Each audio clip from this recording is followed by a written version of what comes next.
Namo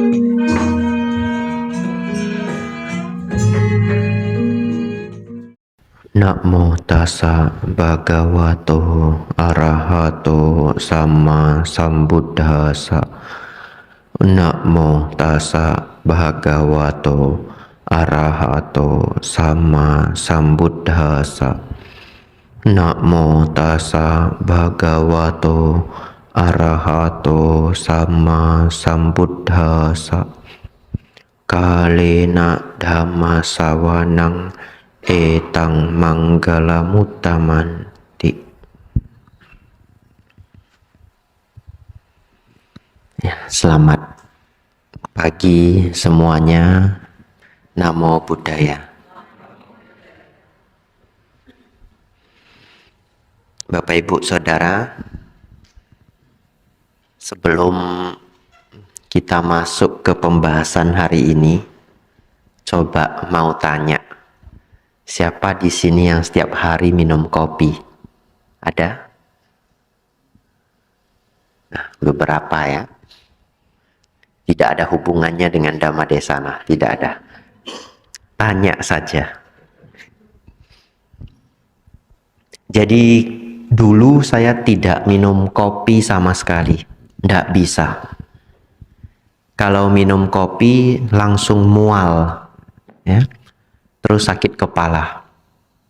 Beneran tidak bisa. Padahal di wihara itu banyak yang dana kopi.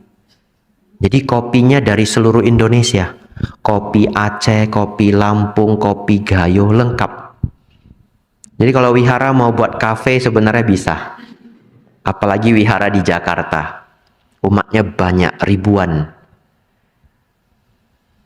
Puja bakti pagi di Wihara Dhammacakka itu kalau tidak pandemi bisa 1.000 sampai 1.500 orang. Ya. Jadi kalau 1% saja dana kopi lumayan banyak. Ya, tapi ini tidak menganjurkan nanti semua pada bawa kopi minggu depan, tidak ya. Dulu saya tidak bisa minum kopi sedikit pun.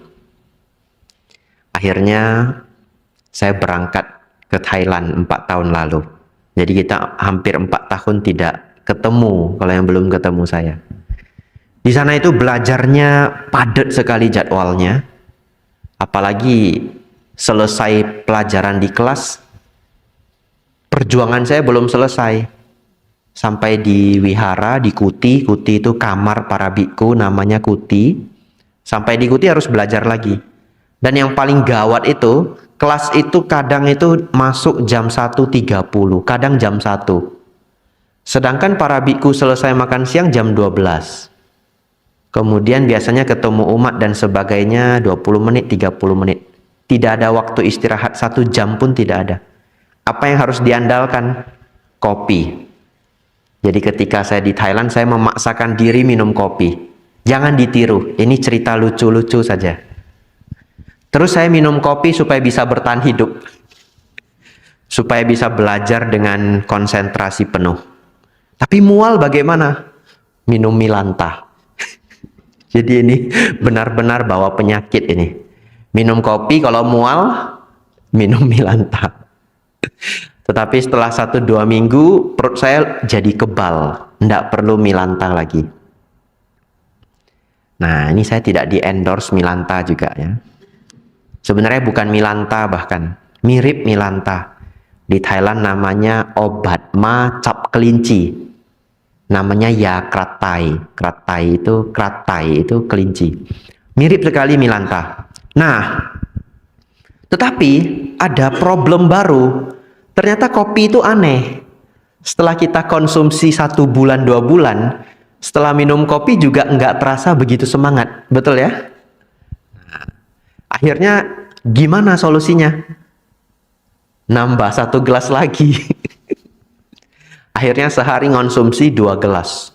Efeknya apa? Jantung berdebar-debar, betul ya? Tapi setelah 1-2 bulan akan terbiasa lagi. Lalu bagaimana? Jadi 3 gelas. Tetapi ternyata 3 gelas itu enggak boleh. Nggak bisa tidur. Waduh, banyak sekali macamnya ini. Nah, akhirnya paling baik itu cuma bisa 2 gelas. Katanya orang Italia tidak berani minum kopi setelah jam 12 siang. Katanya ya, nanti kalau ketemu tanyakan. Katanya kalau sore minum kopi takut tidak bisa tidur. Konon katanya, nah ini benar, nanti boleh cek. Kafein itu atau zat di kopi itu beredar di badan kita 8 jam. Ya, jadi pintar-pintarlah Bapak Ibu mengatur supaya tidurnya tidak terganggu. Nah, ini cerita-cerita lucu sebelum kita masuk ke Dhamma Desana. Gimana sih kopi itu membuat kita kok jadi semangat? Kok jadi ndak bisa ngantukan begitu? Ternyata kopi itu cara kerjanya, ternyata kopi itu racun. Kafein itu racun. Racun yang ada di daun-daunan agar mereka tidak dimakan oleh serangga. Jadi tidak semua serangga sanggup memakan daun karena ada racunnya. Racun itu adalah kafein. Oleh karena itu di teh juga ada kafein, hanya lebih sedikit. Kalau kopi segelas kafeinnya 200 ml, kalau teh itu sekitar 30 sampai 100 mg tergantung jenis teh. Karena teh itu banyak sekali jenisnya. Nah, ternyata racun yang ada di tumbuhan itu kalau kita konsumsi dia mengganggu ritme hormon kita. Yang mana di beberapa jenis serangga, serangga itu akan mati. Tapi karena kita besar ya, kita tidak mati. Mungkin kalau minum kopi 100 gelas mati juga. Dalam sehari begitu ya. Sepertinya ada kasus di mana orang minum energy drink, minuman berenergi, itu isinya juga kafein, terlalu banyak dalam sehari kemudian masuk rumah sakit. Saya pernah mendengar itu, kalau mau cari artikelnya mungkin ketemu. Nah, kopi itu membuat salah satu hormon di tubuh kita terganggu, namanya adenosin. Adenosin ini adalah hormon yang memberitahu kita kalau kita sudah lelah. Kita perlu istirahat. Jadi sekarang adenosin itu diblok sama si kopi atau si kafein, sehingga kita sudah lelah pun kita nggak tahu kalau kita lelah. Itu fungsi dari kafein.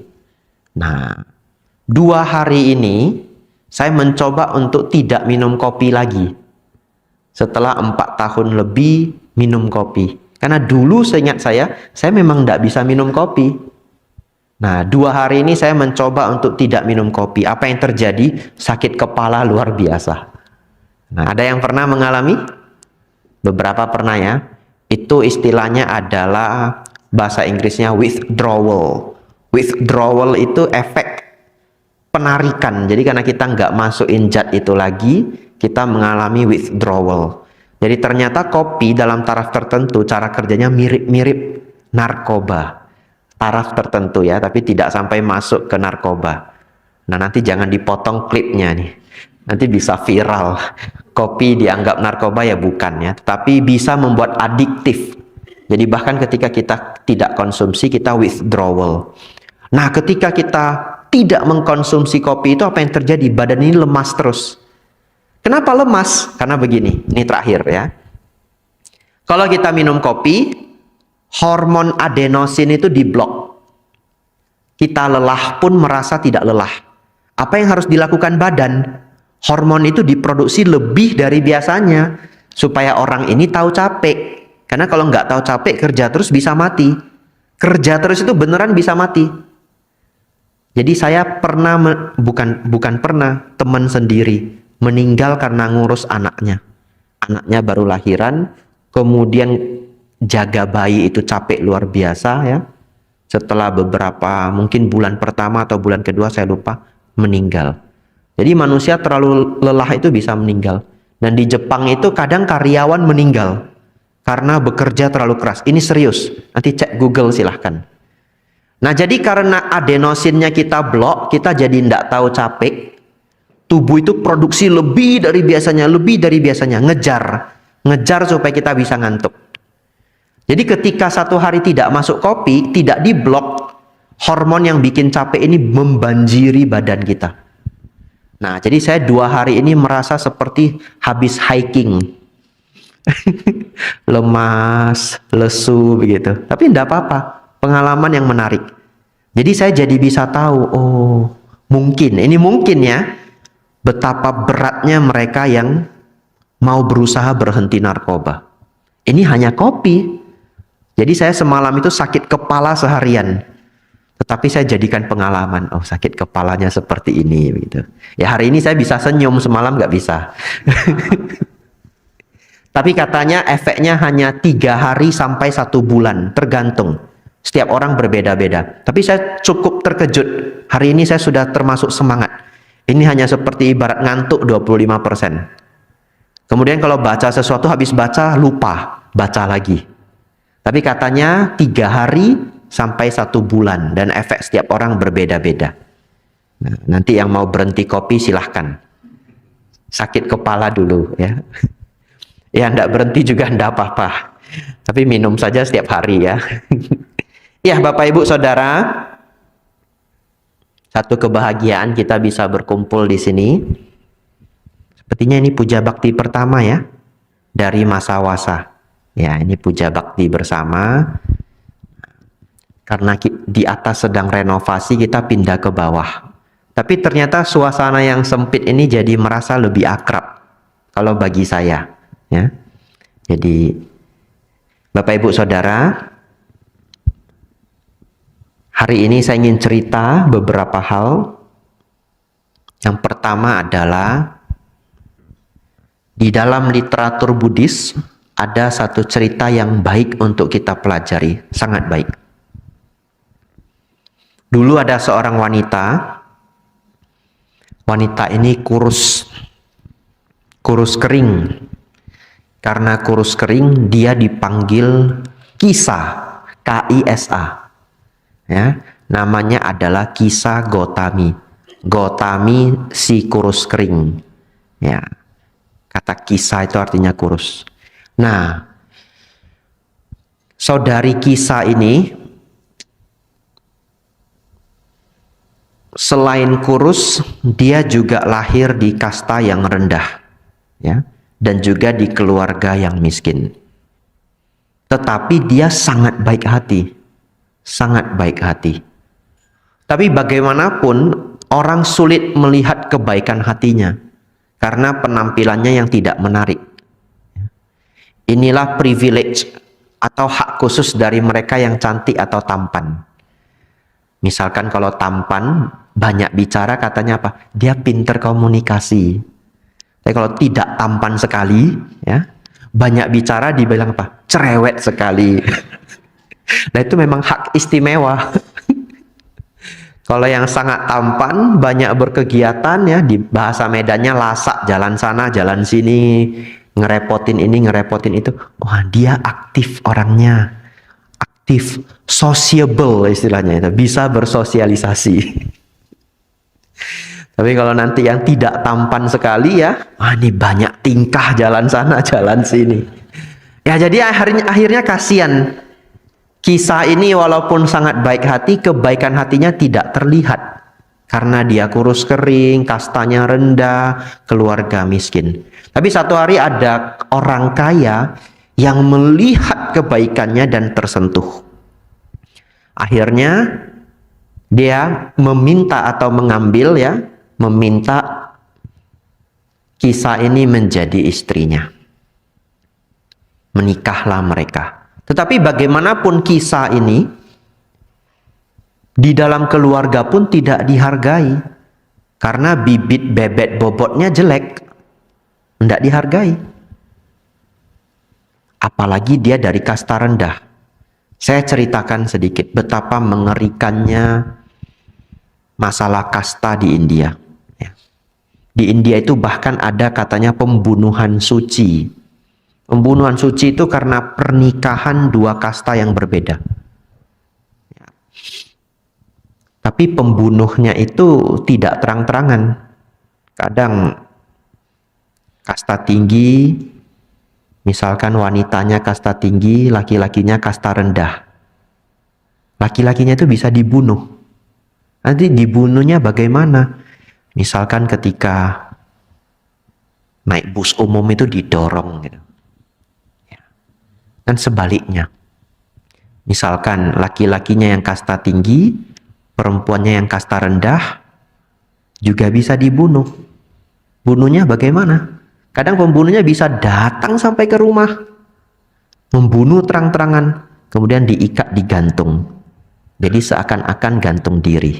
Tidak tahu ini benar atau tidak, karena saya tidak pernah tinggal lama di sana. Tapi saya baca dari artikel, baca dari buku. Nah, kemudian, ya silahkan.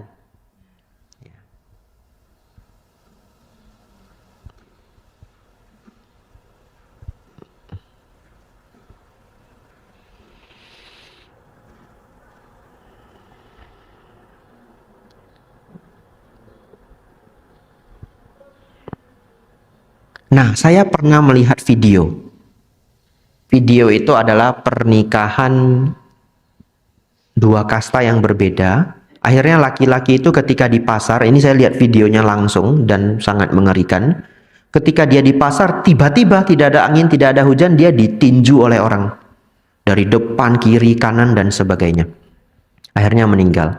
Oleh karena itu Sang Buddha dari dulu, sejak awal beliau mengajar, sangat tidak setuju dengan sistem kasta. Sang Buddha mengatakan bahwa tidak selayaknya status sosial seseorang dinilai dari kelahiran, tetapi status sosial seseorang selayaknya dinilai dari kontribusinya terhadap sosial. Kalau seseorang itu tidak pernah baik kepada sosial, tetapi kastanya tinggi, dia mendapatkan penghormatan, dikatakan tidak sesuai oleh Sang Buddha. Tetapi kalau dia banyak bersumbangsi untuk masyarakat, menolong banyak orang, penuh kebaikan hati, sebagai pengajar mungkin dan sebagainya, kemudian dia dihargai di masyarakat, itu sangat benar.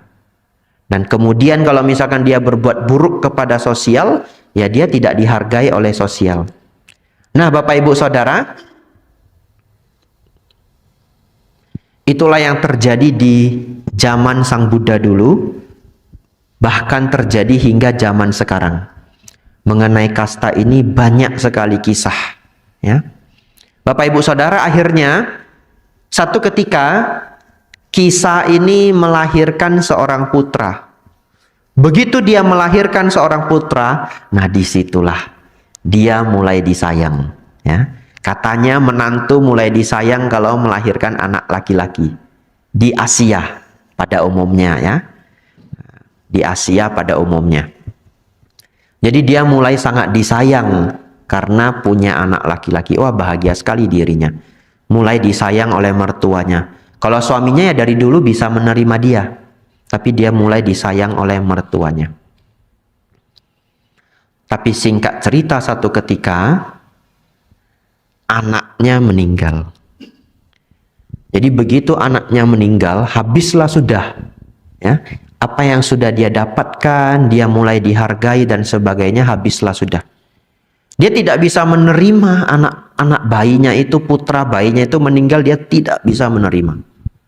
Akhirnya dia pergi kemana-mana sambil gendong mayat bayi itu. Pergi mencari orang-orang tabib-tabib yang dia kenal untuk diobati. Nah, akhirnya setelah dia pergi ke banyak tempat, bagaimana kalau Bapak Ibu sebagai tabib, coba ada ibu-ibu datang bawa mayat bayi, gimana ngobatinnya? Tidak bisa.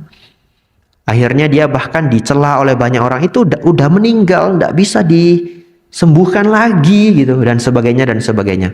Satu ketika dia ketemu satu tabib yang baik.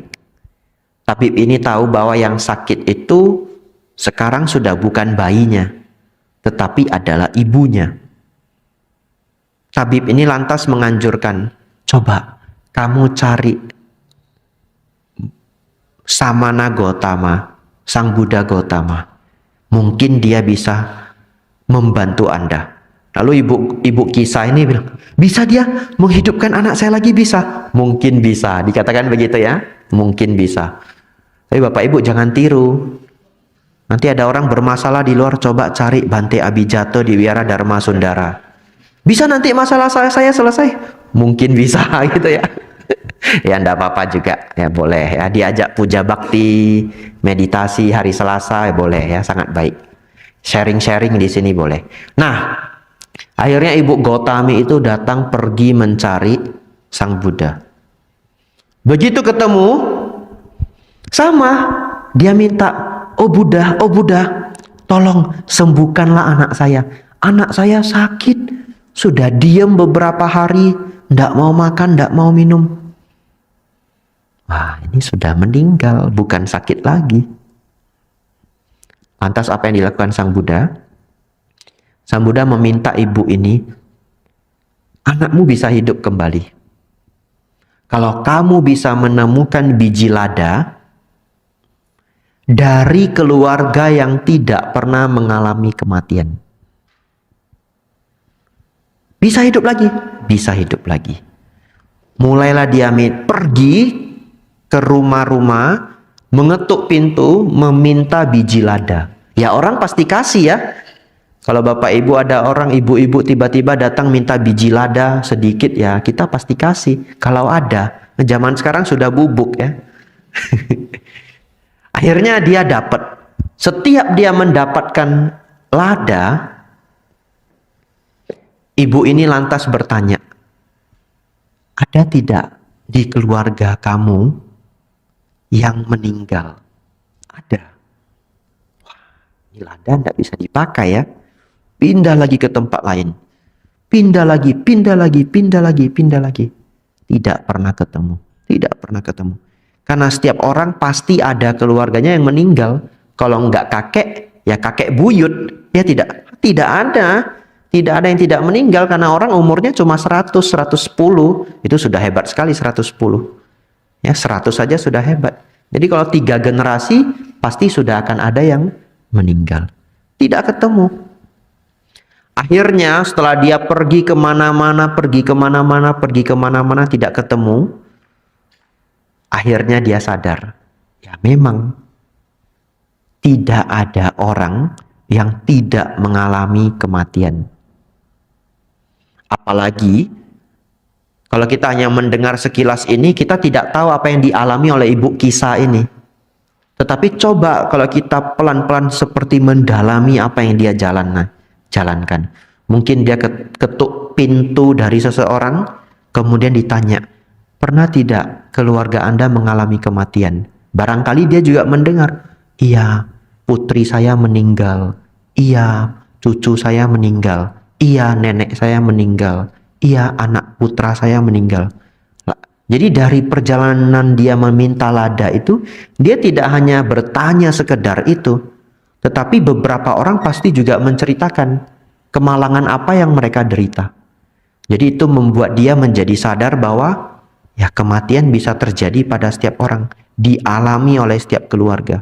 Nah setelah dia rada berkurang syoknya itu, ibu ini kemudian mengubur anak bayi itu, kembali mencari Sang Buddha. Nah kisah Gotami ini lantas kemudian mendengar dhamma dari Sang Buddha, dikatakan mencapai tingkat sotapati atau kesucian tingkat pertama. Tetapi kalau kita baca sutta, kita perlu hati-hati. Jangan karena setelah mendengar ajaran Sang Buddha, ia mencapai sotapana, ia mencapai sakadagami. Ini adalah bahasa buku. Kita tidak pernah tahu prosesnya seberapa lama. Ya. Jadi kita juga tidak menjadi berpikir ketemu Sang Buddha, tring, arahat begitu. Karena umat Buddha kadang berpikir seperti itu. Tidak mungkin setiap keberhasilan itu pasti ada prosesnya. Hanya tidak diceritakan. Seperti kalau kita baca novel anak remaja. Setelah dia dibully dan dihina, dikatakan gemuk di sekolah, dia menjadi sakit hati. Kemudian dia diet dan kemudian dia kurus. Kan seperti tring kurus ya. Ya, padahal itu novel, bahasa buku. Bisa saja dia berjuang setahun, berjuang 2 tahun. Ya, akhirnya Ibu Kisah Gotami ini memilih menjadi bikuni, ya, dan menjadi salah satu murid Sang Buddha yang mencapai kesucian. Bapak Ibu Saudara, kisah ini sangat baik. Kisah ini sangat baik karena kehidupan ini anicca. Walaupun kedengarannya sedih kalau saya ceritakan demikian, tapi ini adalah kenyataan. Kehidupan ini anicca. Ada perubahan. Kita tidak tahu apa yang akan kita jalani di masa depan. Ada seorang petinju luar biasa terkenal, ya. Kalau dia tidak kenal orang ini berarti ya memang nggak pernah tahu tinju. Namanya Mike Tyson. Tahu Mike Tyson? Hampir tahu semuanya ya. Ya. Mike Tyson ini dikatakan petinju salah satu terhebat sepanjang masa. Terhebat sepanjang masa. Bapak Ibu mungkin tidak tahu hebatnya. Dulu saya latihan tinju, jadi saya tahu hebatnya Mike Tyson. Ya. Hebat luar biasa. Di dalam para petinju heavyweight atau kelas berat, dia badannya kecil, tapi bisa ngalahin mereka yang badannya besar. Ya, tapi jangan cerita panjang, nanti jadi seminar bela diri. Tahu tidak, orang yang dikatakan paling garang, paling hebat, paling luar biasa di dunia ini, kalau pertarungan tangan kosong mungkin dia terbaik sedunia. Mike Tyson pun pernah kehilangan anak. Ya, anak Mike Tyson itu meninggal umur 4 tahun, anak perempuan. Banyak kisah, apalagi orang dulu berpikir kalau anaknya itu meninggal karena ditinju sama bapaknya. Wah, itu tega sekali yang buat hoax seperti itu. Tapi zaman dulu orang nggak ngerti hoax. Jadi mendengar apa saja dianggap benar. Tapi zaman sekarang, di zaman internet, ada baiknya. Ketika zaman internet itu boomingnya, mungkin 3, 4, 5 tahun pertama itu orang Indonesia itu kemakan hoax habis-habisan. Tapi setelah itu sekarang orang Indonesia pada pintar semua. Saya pikir sudah banyak yang bisa membedakan, oh ini hoax, ini bukan hoax. Jadi dulu dibuat hoax kalau Mike Tyson itu main-main sama putrinya umur 4 tahun, kemudian ketinju meninggal. Tapi tidak begitu. Anaknya meninggal karena nyangkut di kabel. Main-main di treadmill, tapi di sekitar treadmill itu ada kabel, lipatan kabel. Entah bagaimana ceritanya dia jatuh dari treadmill, kemudian lehernya kesangkut kabel, meninggal. Tahu tidak? Ini pernyataan Mike Tyson secara langsung. Dia mengatakan ketika dia melihat putrinya meninggal, dia benar-benar tidak tahan. Dia mau pulang untuk ngambil pistol, untuk nembaki semua orang yang dia ketemuin. Dan itu sering terjadi di Amerika. Beneran. Di Amerika itu sudah terjadi. Mungkin setiap tahun 1 sampai 2 kali penembakan di sekolah. Serius. Yang nembak siapa? Teman sekolah. Yang konon katanya anak yang paling pendiam.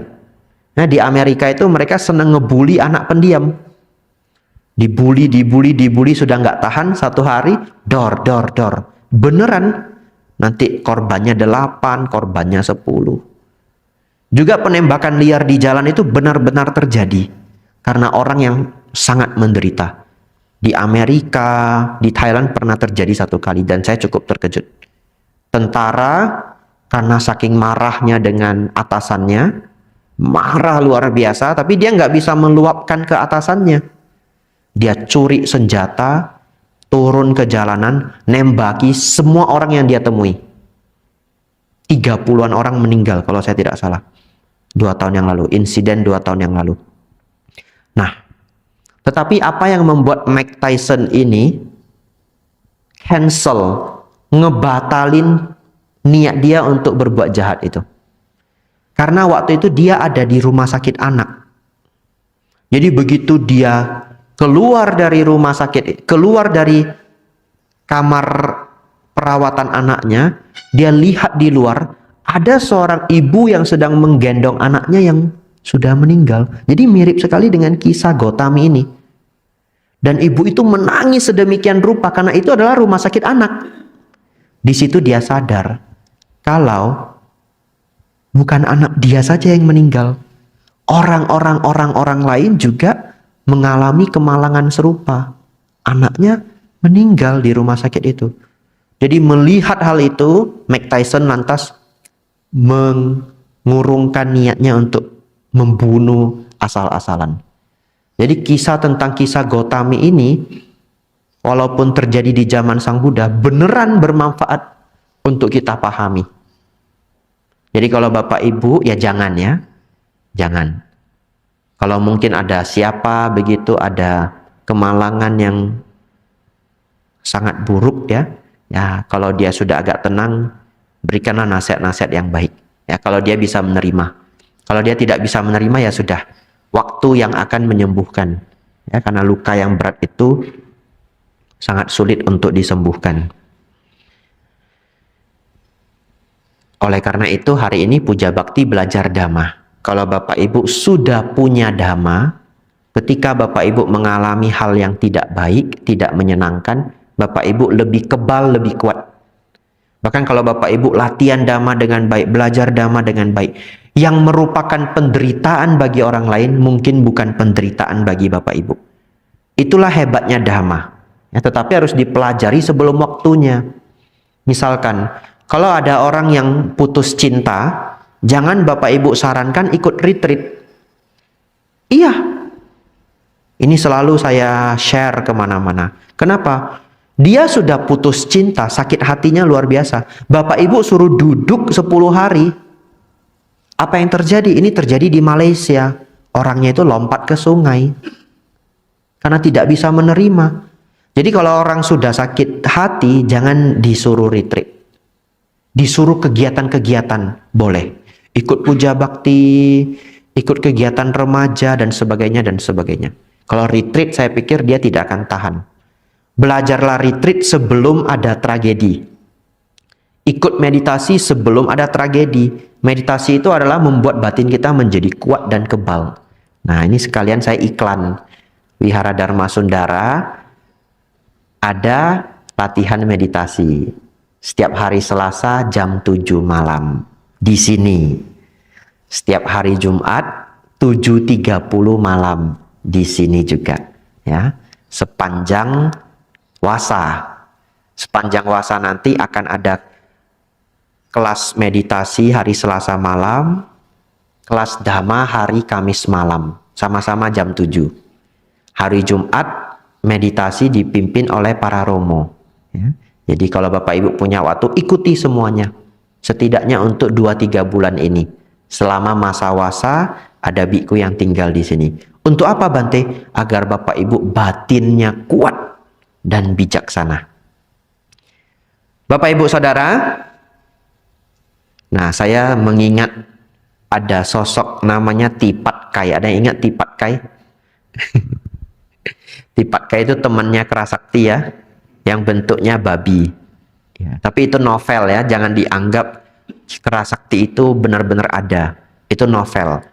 Kerasakti itu adalah salah satu dari 4 novel paling legendarisnya Tiongkok, ya. Judul novelnya kalau diterjemahkan ke bahasa Indonesia, Perjalanan ke Barat, Journey to the West. Itu judul novelnya. Satu dari 4 novel terbaik Tiongkok. Nah, yang terkenal lainnya itu ada novel Samkok, 3 Kerajaan.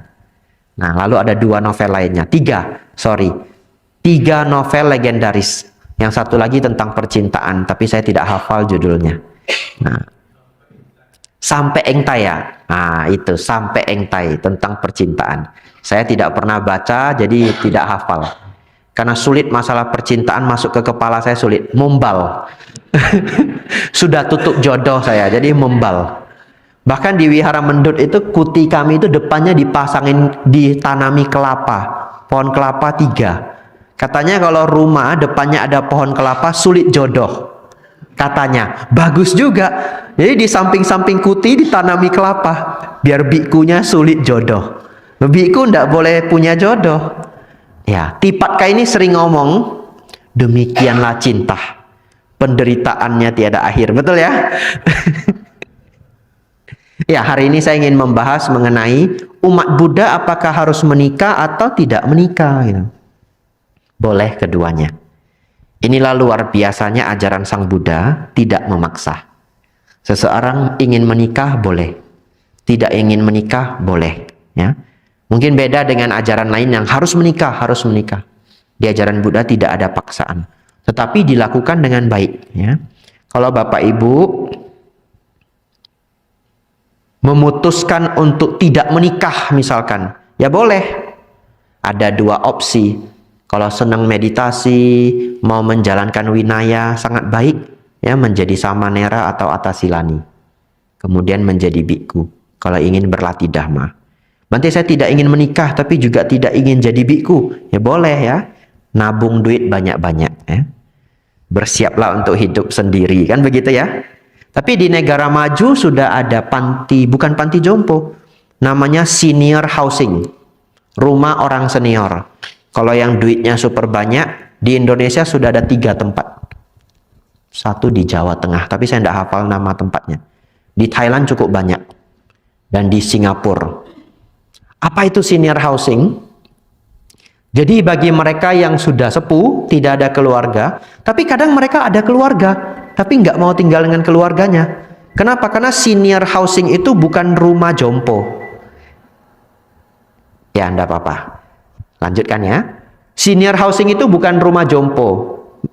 Kalau yang elit ya. Senior housing yang elit itu benar-benar fasilitas luar biasa lengkap untuk mereka yang sudah sepuh. Di Singapura kemarin dibangun, Singapura sepertinya ada 2 tempat kalau saya tidak salah ya. Jadi dibangun seperti apartemen, katakanlah 40 lantai. Rumah-rumah yang ada di apartemen senior itu dijual mahal, beneran mahal. Katakanlah satu rumah itu, satu paket itu bisa misalkan 5M, 6M. Tetapi nanti paketnya itu bagaimana? Tergantung, setiap sistem berbeda-beda. Di Indonesia ada satu, saya pernah baca sistem mereka. Nah, katakanlah kita sekali bayar, katakanlah 5 miliar.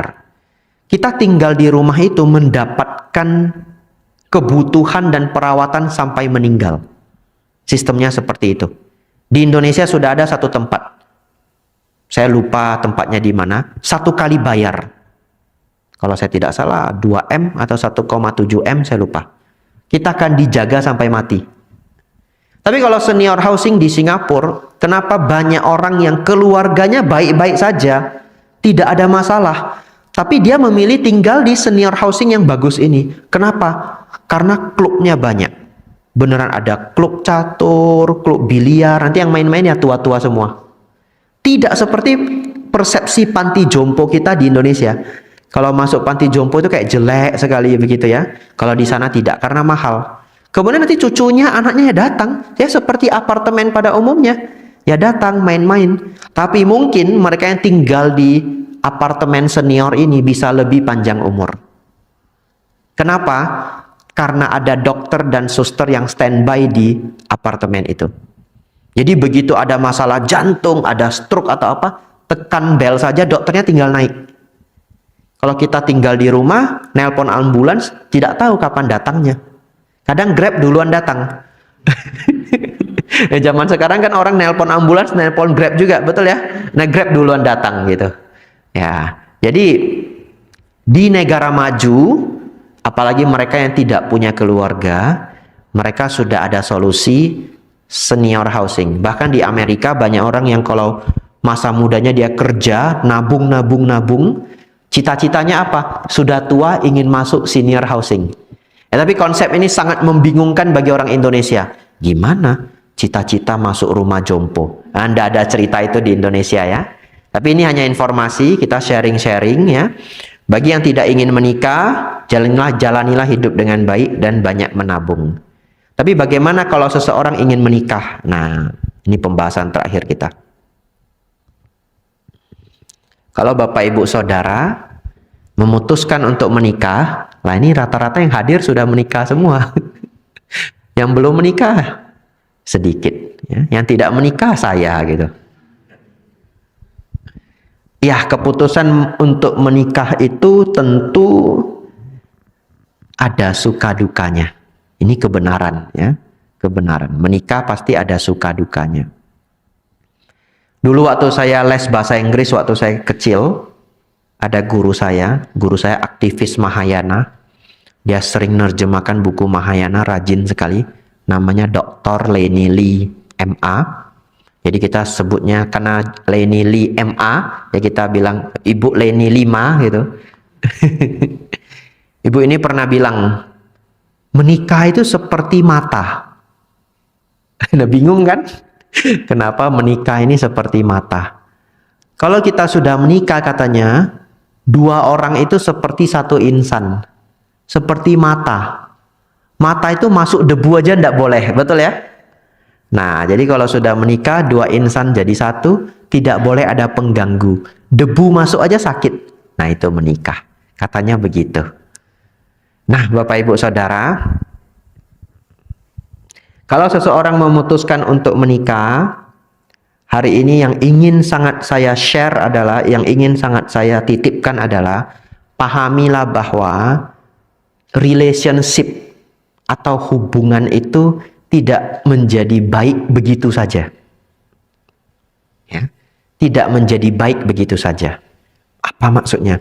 Kalau Bapak Ibu memutuskan untuk kuliah, Bapak Ibu tidak lantas jadi pintar begitu saja. Gak bisa. Kalau Bapak Ibu memutuskan pergi sekolah menjahit, Bapak Ibu tidak akan menjadi pintar jahit begitu saja. Gak bisa. Lalu bagaimana? Harus dijalani, ada tugas-tugasnya, ada PR-PR-nya, dan ada prosesnya. Jadi kalau Bapak Ibu sudah bayar sekolah jahit, datang duduk nggak mau ngerjain apa-apa, 10 tahun pun ya nggak pinter. Sama seperti keluarga.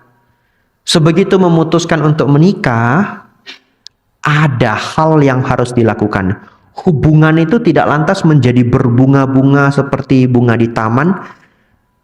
Seotomatisnya tidak akan bisa. Ada yang harus dikerjakan.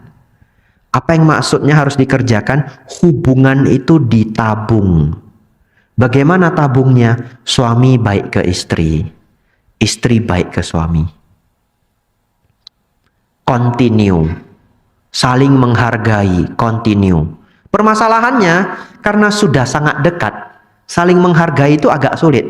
Karena sudah dekatnya luar biasa. Ini seperti kakak dan adik. Coba kalau kita di luar berbicara sangat baik, manis. Tapi kalau di rumah dengan adik sendiri belum tentu. Karena sudah saking dekatnya. Itulah manusia. Tapi itulah manfaatnya ikut puja bakti. Saya ingatkan. Betul ya?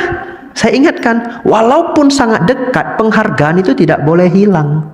Konon katanya, wanita senang dipuji. Ya, ya enggak apa-apa.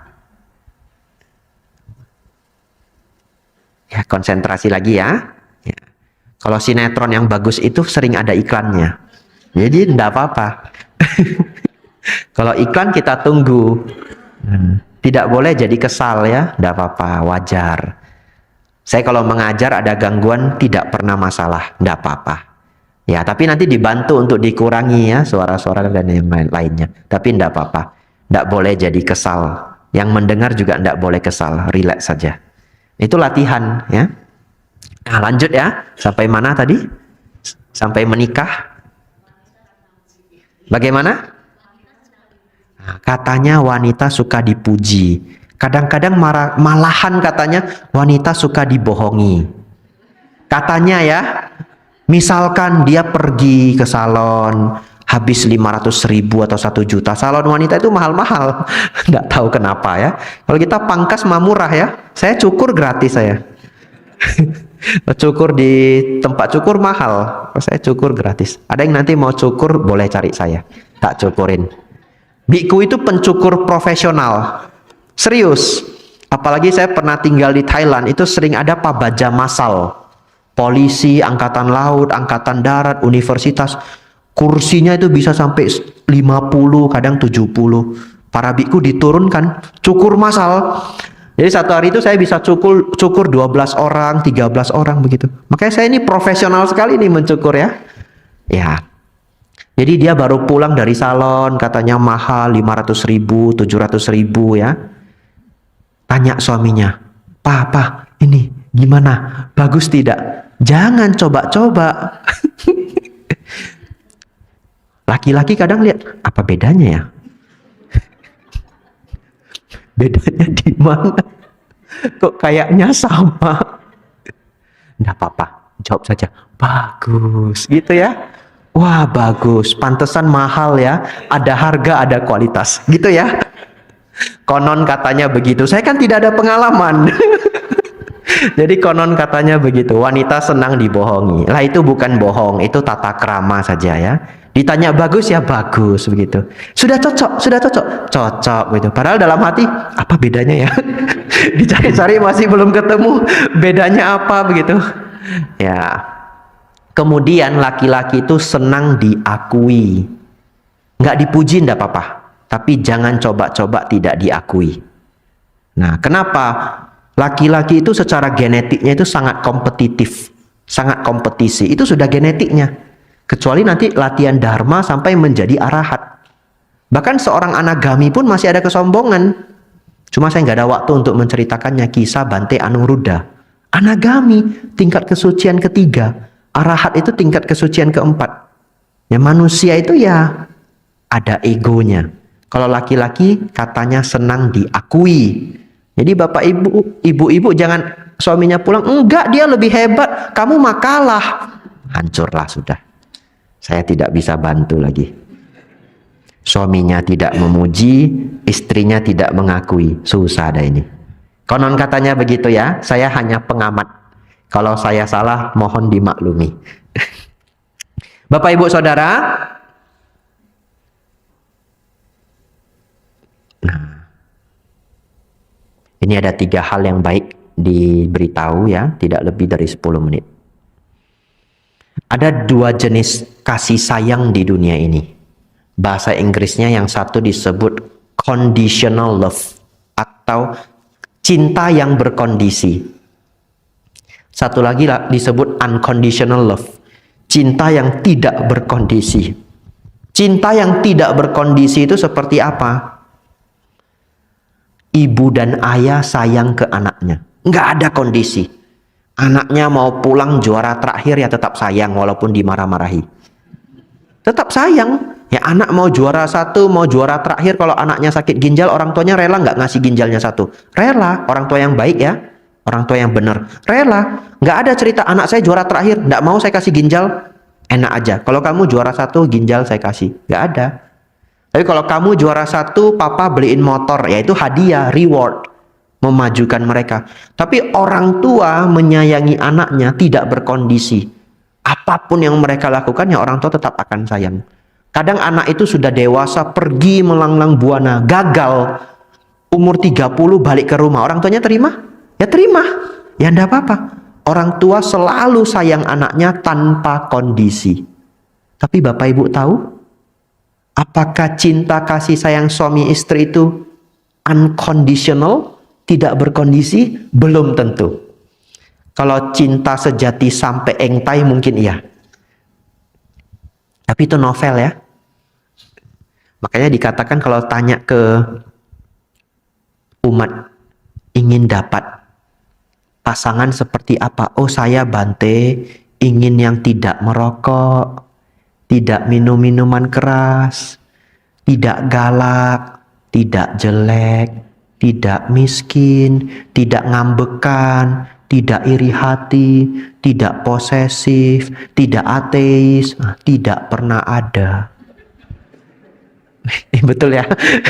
Tidak pernah ada. Jadi bahkan cinta di antara pasangan bisa jatuh ke unconditional love. Saya sayang kamu kalau kamu tidak selingkuh, kalau kamu tidak bangkrut, kalau kamu tidak jahati saya, kalau kamu tidak galaki saya, dan sebagainya dan sebagainya. Kalau anak galaki ibunya, ibunya masih sayang anaknya? Masih loh. Itulah hebatnya orang tua. Tetapi saya memberitahu ini bukan berarti meminta Bapak Ibu, oh jangan yang conditional love. Jangan yang kasih sayang berkondisi, bukan. Saya mengajak Bapak Ibu untuk paham. Bahkan dalam hubungan suami istri pun, suami menyayangi istri kalau ada kondisi-kondisi yang terpenuhi. Istri menyayangi suami kalau ada kondisi-kondisi yang terpenuhi. Setidaknya kamu jangan selingkuh, kamu jangan tidak menghargai saya, kamu jangan terlalu galak ke saya, dan sebagainya. Oleh karena itu, hargai kondisi-kondisi itu. Ya. Tidak bisa dilewati. Kalau Bapak Ibu melewati kondisi-kondisi itu, ya rusak hubungan itu. Kemudian, nah ini baik sekali. Pernah ada pasangan yang datang ke saya kemudian cerita kalau mereka sering berantem. Mungkin kami tidak jodoh, Bante. Kami sering berantem. Saya beritahu, sering berantem itu bukan tidak jodoh. Kadang anak dengan orang tua bisa sering berantem. Iya, jadi anak dengan orang tua sering berantem berarti tidak jodoh. Gimana ceritanya anak tidak jodoh dengan ibu, tidak jodoh dengan ayah, tidak ada cerita. Jadi walaupun jodoh bukan berarti kadang tidak berantem. Tetapi kenapa bisa berantem? Ya, berantem tidak harus tinju-tinjuan ya. Mungkin berantem adu mulut begitu ya. Karena ada problem. Saya ulangi ya, karena ada masalah. Masalah apa? Masalah ekonomi, masalah kehidupan sehari-hari. Yang satu ingin taruh di sini, yang satu ingin taruh di sana. Masalah-masalah seperti itu pasti ada kalau hidup bersama. Pasti. Tidak hanya hubungan suami istri sebenarnya. Teman satu kos begitu kalau hidup bersama ya bisa ada masalah. Nah, salah satu tips dari saya, cara yang baik. Jangan menanggapi berantem atau adu mulut itu untuk cari pemenang. Itu saja. Jangan setiap berantem itu cari pemenang. Kalau cari pemenang tidak akan selesai-selesai pertarungan itu. Tetapi dipahami bahwa kalau terjadi adu mulut, berantem itu wajar terjadi di rumah tangga. Karena ada problem. Selesai berantem, sudah dingin cari solusinya. Kalau setiap kali Bapak Ibu berantem tidak ada solusinya, itu namanya berantem rugi. Tapi kalau setelah berantem ada solusinya, namanya berantem untung. Saya juga tidak minta Bapak Ibu berantem, tapi itu bisa terjadi. Saya pikir tidak ada orang menikah 50 tahun, 60 tahun tidak berantem satu kali pun. Wah, luar biasa. Nggak tahu itu bagaimana itu. Mungkin disekat-sekat tembok mereka berdua. Ya enggak mungkin, manusia itu kalau ketemu ya bisa ada problem. Jadi kalau mulai hari ini Bapak Ibu di rumah berselisih dengan siapa saja sebenarnya. Tidak harus pasangan hidup ya, dengan adik, dengan kakak. Diingat, jangan perselisihan itu jatuh ke ego. Jangan cari pemenang. Turunkan egonya. Sulit memang turunkan ego itu sulit. Nanti ikut meditasi Selasa dan Jumat. Turunkan ego itu sulit beneran. Tapi turunkan ego. Kedua-duanya kalau bisa. Jangan cari pemenang, tapi cari solusi. Tetap akan berantem kok. Tapi jangan berantem rugi, tapi berantem untung. Begitu ya. Terakhir ini adalah hubungan itu dicicil dan ditabung. Bahasa Inggrisnya bagus, compounding. Compounding itu berlipat-lipat. Semakin ditabung semakin berlipat. Jadi kalau Bapak Ibu ingin hubungan itu akur sampai sepuh, tidak bisa seperti bunga yang diletakkan saja. Harus dipupuk, disiram air, dipupuk, disiram air. Gimana caranya, Bante? Misalkan setiap kali sudah mau marah luar biasa, sudah hampir mau meledak, direm. Sudahlah, ya demi hubungan yang panjang, gitu ya. Ditabung, itu tabungannya. Sudahlah, keluar dulu. Nanti sudah dingin baru balik. Ditabung, ditabung dan ditabung. Itulah cara saya pikir, ya. Saya juga hanya seorang pengamat, tidak mengalami. Ini bagi yang memutuskan untuk menikah. Kalau yang memutuskan tidak menikah atau sudah tidak menikah, bagaimana? Tidak apa-apa. Ya, hiduplah dengan baik, jalani dhamma dengan baik, sangat indah. Ya, kehidupan itu tidak harus menikah baru menjadi indah, ya tidak. Tidak menikah pun kehidupan itu bisa berjalan dengan sangat baik adanya. Hidup dengan dhamma, bekerja dengan bahagia, ya, membuat batin menjadi lebih luhur. Bapak Ibu Saudara, ini yang saya sampaikan hari ini. Semoga membawa inspirasi untuk kita semua. Sabe sata bhavantu sukhitata. Semoga semua makhluk hidup berbahagia.